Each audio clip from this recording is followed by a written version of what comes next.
شہید باز محمد علی کھیٹ اور ہمارے دیگر 53 وکلاء ساتھی اور ثانیہ کوئٹہ میں تمام 72 شہداء، اس ثانیے میں جو نقصان ہوا وہ پورے ملک کا تھا، بلوچستان کا تو بالخصوص، اور آج اکٹھے ہوئے ہیں۔ میں دن کے ٹائم جب یہاں پہنچا تو باز محمد فاؤنڈیشن شہید کے زیر اہتمام یہاں بلوچستان میں 16 ڈیجیٹل لائبریریز ہیں۔ میں ایک لائبریری میں گیا، بچیوں سے ملاقات ہوئی، میں نے دیکھا اور دل سے دعا دی معتمین کو، اور مرحومین کی روح کے لیے میں نے دعا کی۔ یقین کریں وہ بچیوں کو جو ماحول دیا گیا، فری انٹرنیٹ، اچھا ماحول، بغیر کسی لوڈ شیڈنگ کے بجلی کی فراہمی، کولرز، اور یہ تمام فری آف کاسٹ، اور اپنے گھر سے یہ چلا رہے ہیں۔ بچوں سے ہم کلام ہوا، بڑی خوشی ہوئی۔ بلوچستان ایک زندہ مثال ہے۔ مجھ سے کسی بچے نے سوال کیا کہ بلوچستان کی محرومیوں کے ذمہ دار کیا ہے؟ میں بارہا سوچا ہوں کہ بلوچستان کی محرومیوں کے ذمہ دار جو ہیں، سب سے اول جو ہیں بلوچستان کے اپنے عوام ہیں۔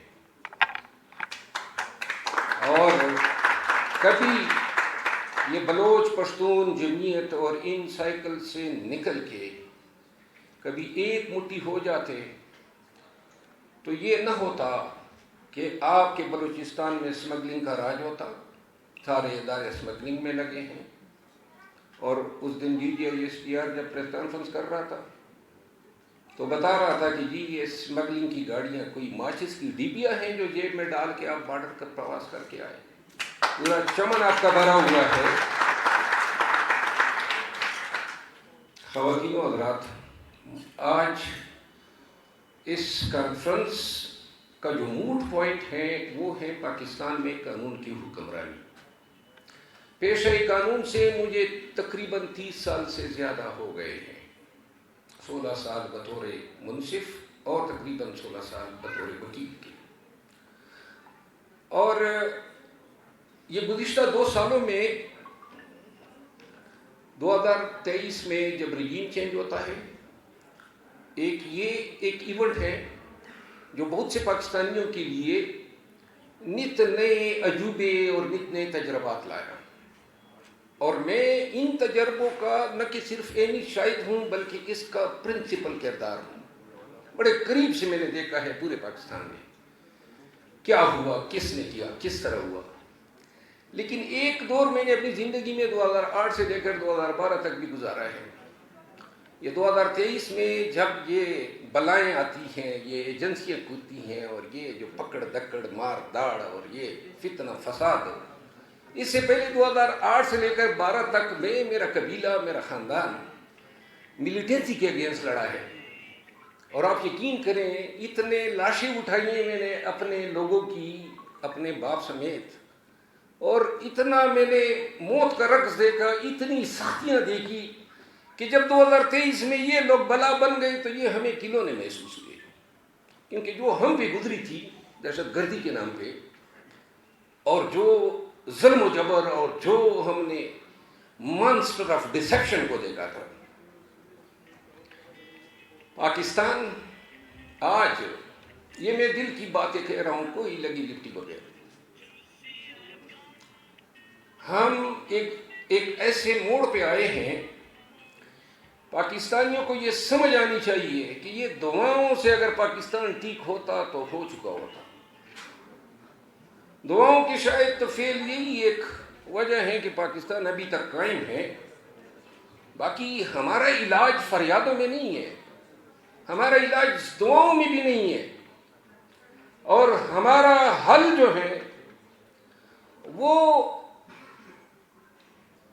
دہائیوں میں بھی نہیں ہے کہ دہائی دو، اور جی اسٹیبلشمنٹ یہ کر رہی ہے، عدلیہ یہ کر رہی ہے. 76 سال ہم نے گزارے ہیں اس ملک میں، اور یہ ہمارا ملک ہے، اور اس ملک میں صرف اور صرف پیدا ہونے کی قیمت ہم نے چکائی ہے زندگیاں دے کے. آپ یقین کریں جو بلوچستان نے اور خیبر پختونخوا نے سہا ہے واران ٹھیرن میں، جو لاسز، جو نقصانات ہم نے سہے ہیں، ان نقصانات نے پریکٹیکلی ہمیں زندہ لاشیں بنایا ہوا ہے. کوئی ہماری زندگی میں کوئی ہماری رغبت ہی نہیں رہی ہے. اور جب یہ رغبت ختم ہو جائے نا تو پھر کوئی چیز آپ کو ڈرا ہی نہیں سکتی، کیونکہ آپ کی زندگی کی خواہش ہی نہیں ہوتی ہے. تو لہذا آج ساری وہ بہانے ہی ختم ہے. ایک وقت آیا کرتا تھا ایجنسیاں کسی کو اٹھاتی تھی تو کچھ حیا کیا کرتی تھی. ایک وقت تھا کہ جب کوئی غیر قانونی کام ہوا کرتا تھا تو پردہ رکھتے تھے. اب تو ایک ہی بات ہے، جو کرنا ہے، جو اکھاڑنا ہے اکھاڑ لو، کریں گے، اور ڈٹائی سے کرتے آ رہے ہیں. کوئی بھی فیل آپ دیکھیں. جو ہمارے پریزیڈنٹ ہیں بلوچستان کوئٹہ بار کے، انہوں نے بات کی، ایک عمل جو ہے آپ کا بحیثیت قوم، یہ جو پرسنل قانون سازی ہوئی الیکشن ایکٹ 2017 میں جو امینڈمنٹ لائے، اس لیے سپریم کورٹ کے فیصلے کو فرسٹریٹ کیا جا سکے، اور جو ایک حق کسی پارٹی کو دیا تھا اس پارٹی کو اس حق سے محروم کیا جا سکے. پارلیمان یہ قانون بنا رہا ہے، اور یہی پارلیمان قانون بنا رہا تھا باجوہ کے دور میں کہ باجوہ کو ایکسٹینشن دو، کیونکہ باجوہ جو ہے وہ پاکستان کے لیے انڈسپینسیبل ہے. اور یہی ایک وقت آئے گا کہ موجودہ آرمی چیف کے لیے بھی قانون بنے گا کہ اس کو بھی ایکسٹینشن دو. یہ تو ابھی یہ بھی قانون بنا رہا تھا کہ قاضی فائز عیسیٰ کو ایکسٹینشن دو. یہ تو بلا ہو ان 8 جج صاحبان کا کہ انہوں نے ان کا پروگرام جو ہے کر دیا.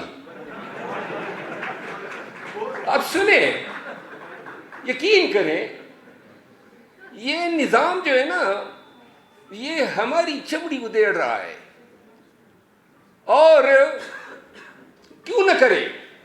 آپ پہلے اپنے ہائی کورٹ کے ججوں کا تھوڑا سا آپ موازنہ کریں، ملاحظہ کریں اور تاریخ پڑھیں. آپ کی عدلیہ آج تک کبھی ادارہ بنی ہی نہیں ہے. کون سی عدلیہ جس میں ہائی کورٹ کے جج کو ایلیویٹ ہونے کے لیے کوئی میرٹ نہیں ہے؟ سارے قانون کے پیشے سے وابستہ آپ لوگ، کیا میرٹ ہے؟ ہاں، جو میرٹ ہے وہ یہ ہے کسی چیف جسٹس کے ساتھ آپ کی سلام دعاؤ، کوئی ایجنسی آپ کو سپورٹ کر رہی ہو، کوئی طاقتور آدمی آپ کی پشت پہ ہو. جتنے جج ہمارے سامنے ایلیویٹ ہوئے پورے 3-3.5 دہائیوں میں، سب کو جانتے ہیں. شاذ و نادر ہی کہیں کوئی ایک آدھ جج صاحب جو ہیں وہ اپنی قابلیت کے بل بوتے پہ، نیکنامی کے بل بوتے پہ آیا ہے. باقی تو باپ جج، بیٹا جج، ابھی بھی میں مثالیں دے سکتا ہوں، درجنوں جج جو ہیں وہ ایک ہی خاندان سے ہوتے ہیں. رشتہ داریاں، فلاں نے فلاں چیمبر کو، جس چیمبر میں وکیل رہا ہے اس نے اپنے چیمبر کے تمام وکیلوں کو اٹھا دیا، جج بنا دیا. کوئی ہائی کورٹ میں، کوئی سپریم کورٹ میں بیٹھے ہیں. اب نمبر 1 چلیں، یہ بات تو ہو گئی کہ جی آپ کسی کے کندھے پہ قدم رکھ کے جو ہے آپ آگے ایلیویٹ ہو گئے.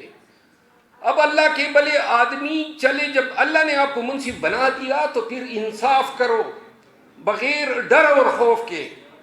پھر انصاف کرو.